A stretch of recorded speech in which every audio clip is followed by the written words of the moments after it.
Les conséquences sur la santé sont nombreuses. Ça, c'est une météorite qui est arrivée là, boum. Dans les Ardennes et la Meuse, ça fait 2 mois que l'eau du robinet n'est plus potable.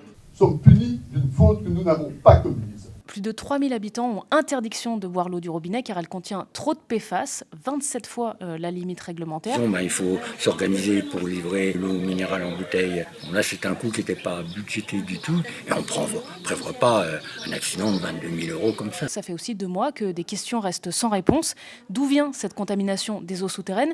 Et puis surtout, quel est le vrai risque pour la santé? On est en 2025, les premières alertes datent de 2016. On parle aussi bien de fausses couches, de malformations, de maladies auto-immunes. Alors la solution pour reboire cette eau du robinet, ce serait de la filtrer avec du charbon par exemple. C'est efficace pour éliminer les PFAS. Ça a déjà été fait, mais à petite échelle. Là, il faudrait filtrer toute l'eau qui arrive chez ces 3000 habitants et ça coûterait extrêmement cher.